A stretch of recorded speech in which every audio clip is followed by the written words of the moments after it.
Hello! Welcome, everybody, to the classroom.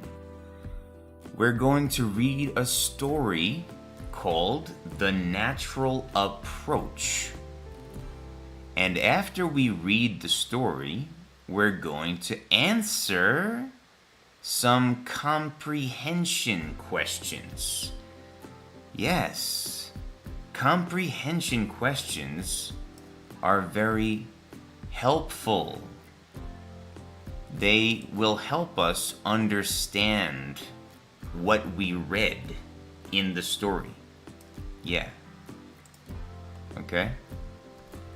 So, let's begin reading the first paragraph. Ready? Listen carefully. And if you have any questions, you can send me a comment and ask me your question. I will start reading now. Clara had always wanted to learn Italian. She loved the sound of it. To her, it sounded warm, expressive, and full of life. She imagined herself speaking it easily one day, having long conversations with native speakers, laughing and feeling completely comfortable.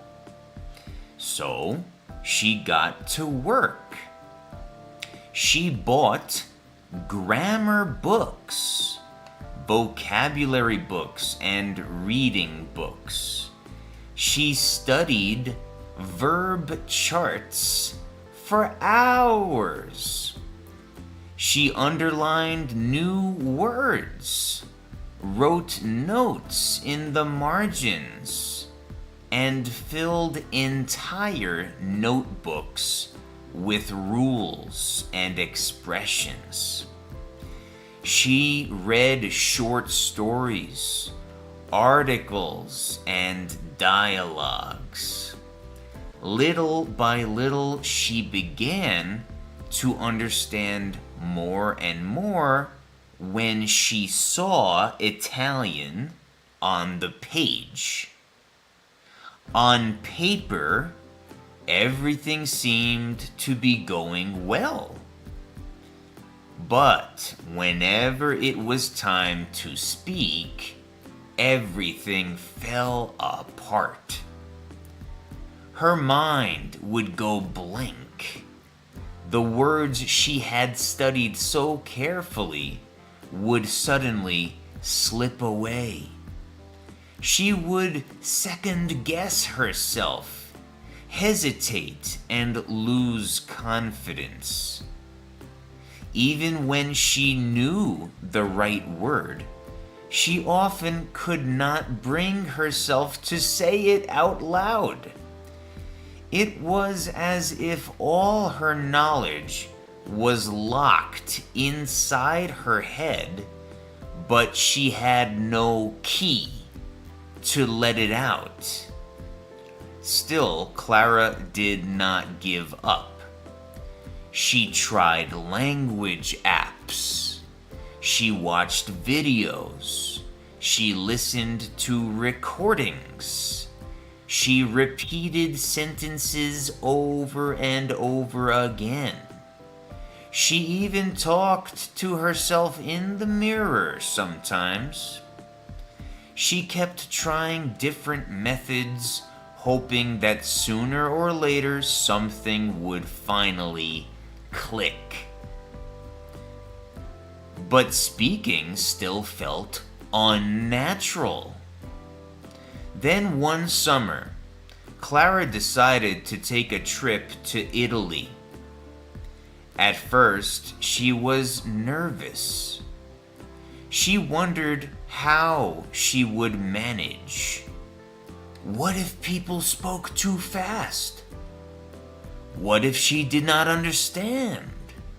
What if she embarrassed herself? But as soon as she arrived, she realized She had no choice but to use the language. At the airport, she had to listen carefully to directions. At a cafe, she had to order her food in Italian. At a train station, she had to ask questions. In shops, on the street, and in small everyday situations, she was surrounded by the language. She could not hide behind a textbook. She had to figure things out in real time. A few days later, Clara met 3 local women at a small outdoor market. They were friendly, patient, and curious about her.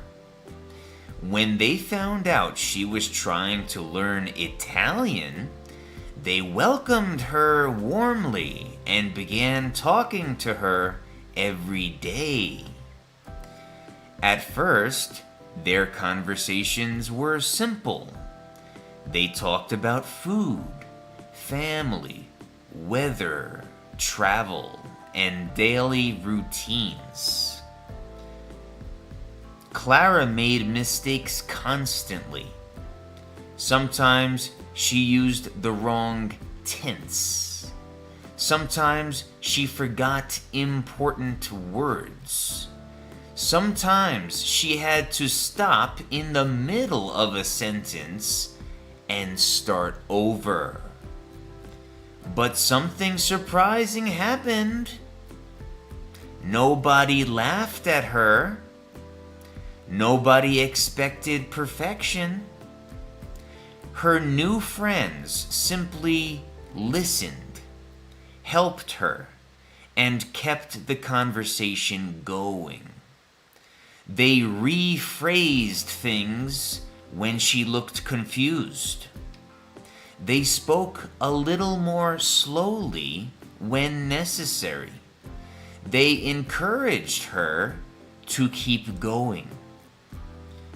Day by day, Clara began to loosen up. She stopped obsessing over every mistake.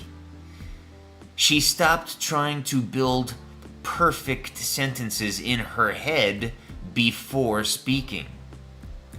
Instead, she focused on communicating. She paid attention to how people naturally expressed themselves. She picked up useful phrases, common reactions, and everyday expressions that no grammar book had really taught her in a meaningful way. Without even noticing it at first, she began to improve. The language started to feel less like a school subject and more like a real tool for living. She was no longer just studying Italian, she was using it. She was hearing it in context, responding to it, and connecting it to real people and real experiences. That made all the difference. By the end of her trip, Clara was far from perfect, but she had made more progress in a few weeks of natural communication than she had made in months of studying books alone.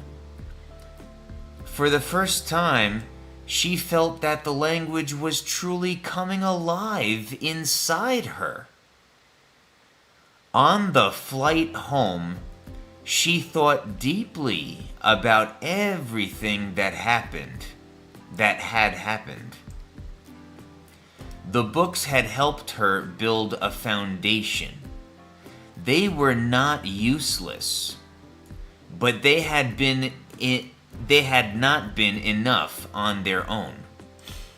What she had really needed was interaction, pressure, necessity, and genuine human connection. She needed moments that pushed her to listen carefully, respond quickly, and make herself understood. That was when Clara finally understood something important. A language is not just something to study. It is something to live. From that point on, she changed her approach. She still read and reviewed grammar, but she no longer depended on books alone.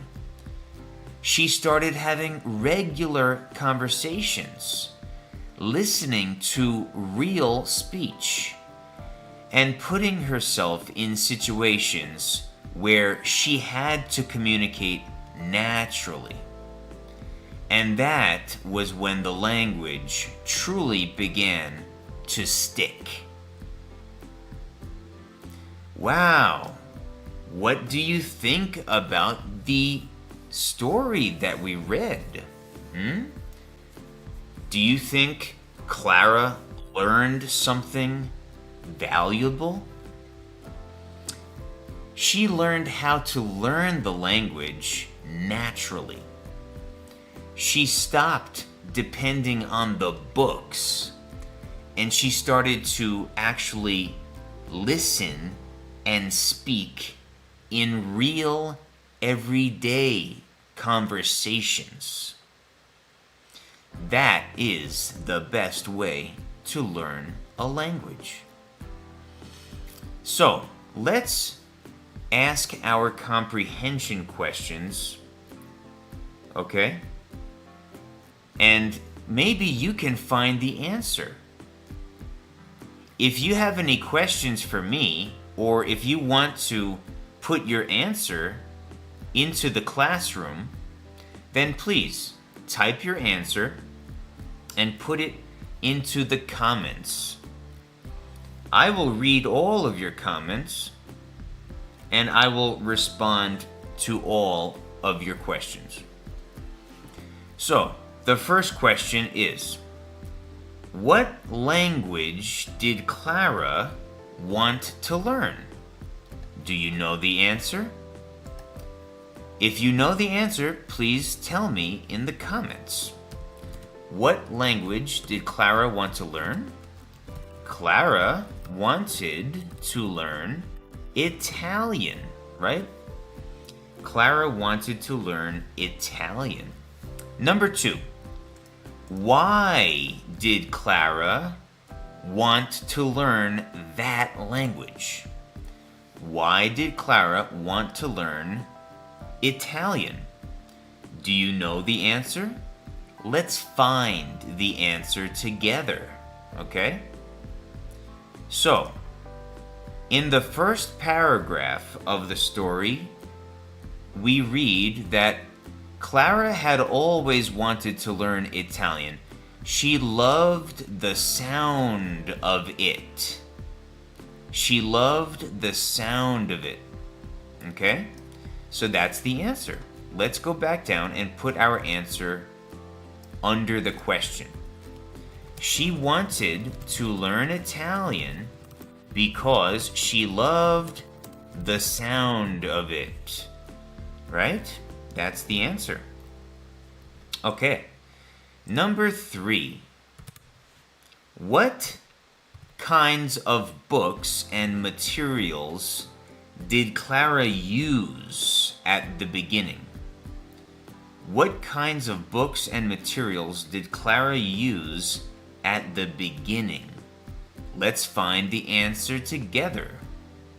Do you remember the answer? It says, she bought grammar books, vocabulary books, and reading books, right? She also studied verb charts. Okay? So, let's make our answer now and put it under the question. Grammar, vocabulary, reading, and verb charts. Okay? What kinds of books and materials did Clara use? She used grammar books, vocabulary books, reading books, and verb charts. Do you also try to use these kind of books and materials when you are learning English or another language? Let me know in the comments. Okay, question number 4. Even though Clara studied a lot, what problem did she still have? Do you remember the problem that Clara had? Even though she studied a lot, what problem did she still have? Here we find the answer. It said that whenever it was time to speak, everything fell apart. That means that she had a lot of trouble speaking, right? Do you also have trouble speaking English? Maybe you can read English. Maybe you can understand a little bit when someone speaks English, but when it's time for you to speak English, maybe it's difficult for you, right? So, it says here that when she had to speak, her mind would go blank. She could not find the words. She would lose confidence. Okay? So let's put our answer under the question. Number 4. Even though Clara studied a lot, what problem did she still have? When it was time for Clara to start speaking, she would lose confidence and she would struggle to find the right words, right? So this is the answer to the question. All right, good. Number 5.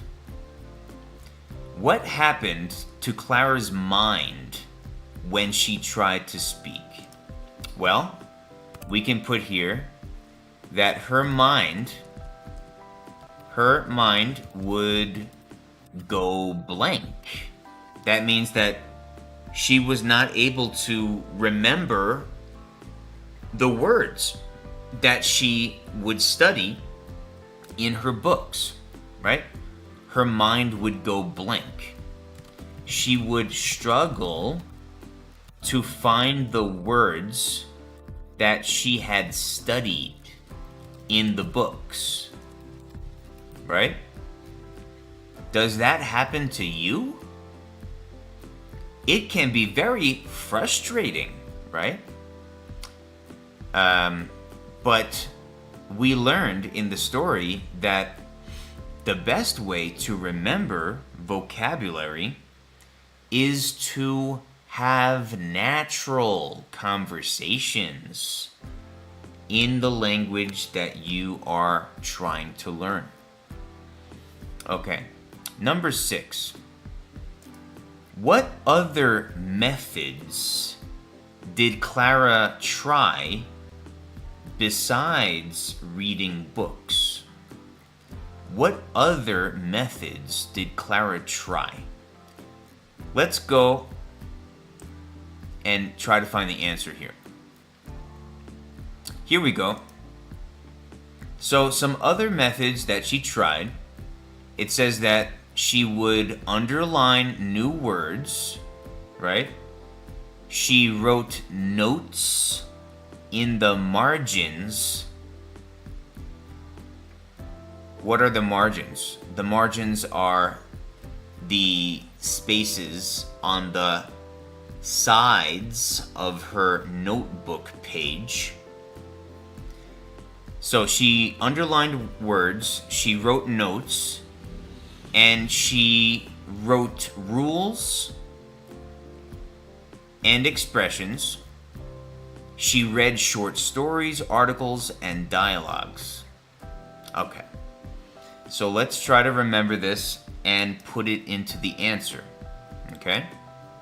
So, what other methods did Clara try besides reading books?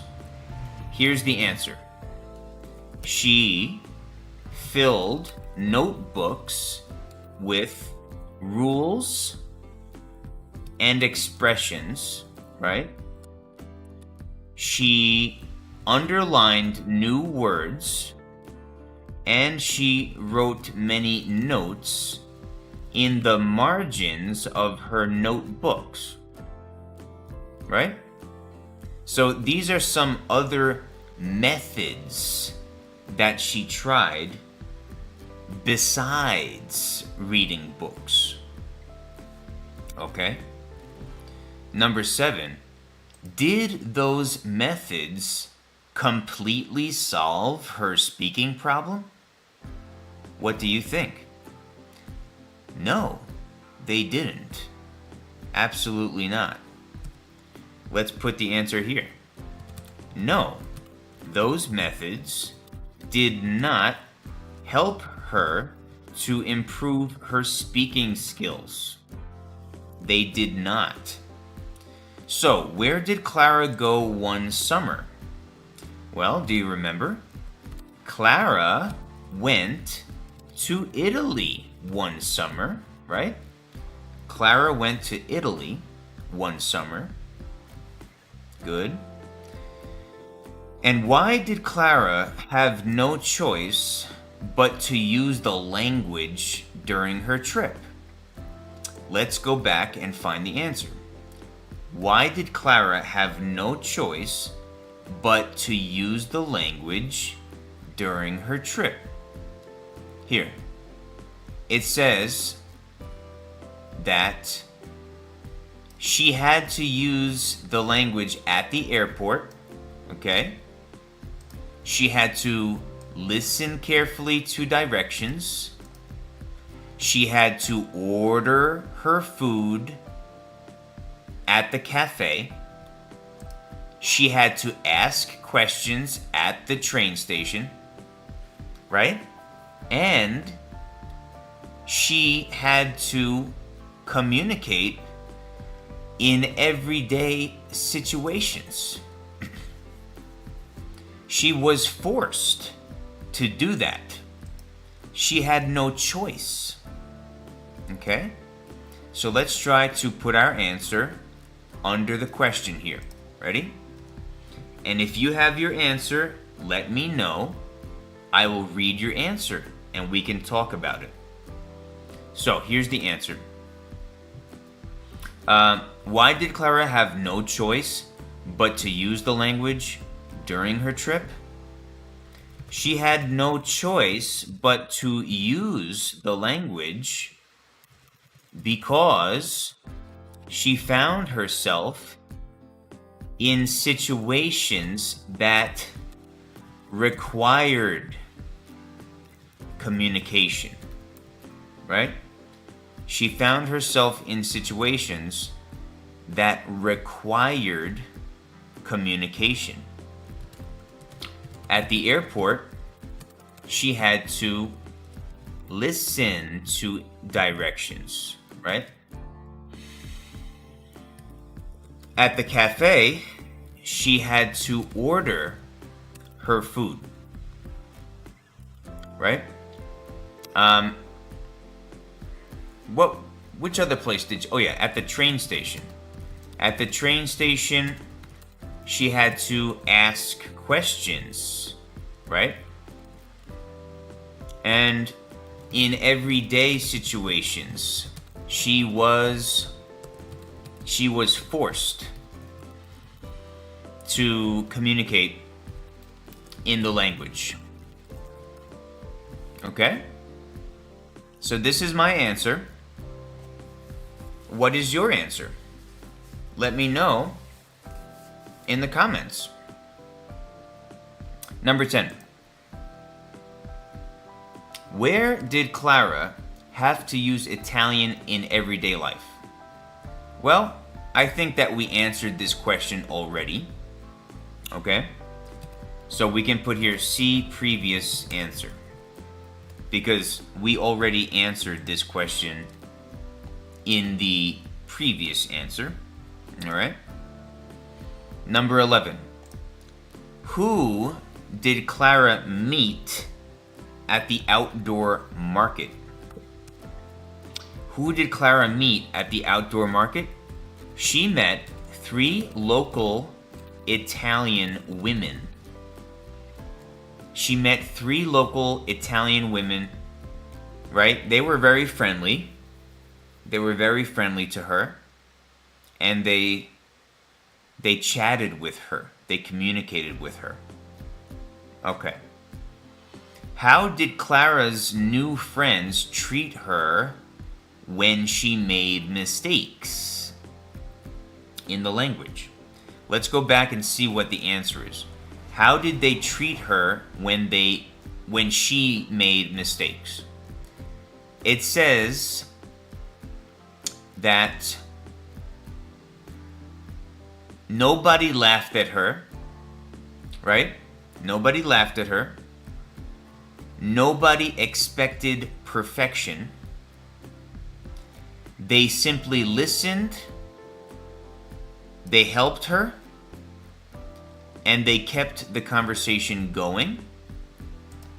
They rephrased things when she looked confused. And they spoke a little more slowly when necessary. They encouraged her to keep going. Wow, she met some really nice people, right? Okay, so let's put our answer under the question. Ready? This is my answer for this question. How did Clara's new friends treat her when she made mistakes? Her new friends were very patient and understanding. They did not make her feel bad when she made mistakes. They encouraged her and helped her to communicate, right? They were very supportive. They were very supportive. Okay. Very good. Now, my friends, I want to ask you to come back to this video in the future, right? I'm going to stop the video now, but what you can do is you can try to answer all of the rest of these questions in your own words. You can practice speaking out loud the answers to these questions, and you can put your typed answers into the comments. I will read your answers and I will give you feedback. I will tell you what you did well and what you need to work on. Okay? So please, my friends, watch this video again and answer these questions. Put the answers in the comments. Let's see how well you can do. Thank you, everybody, for joining me in my English class. I hope that you enjoyed this story, The Natural Approach. I hope you have a great day or a great evening, and I'll see you next time. Bye-bye, everyone.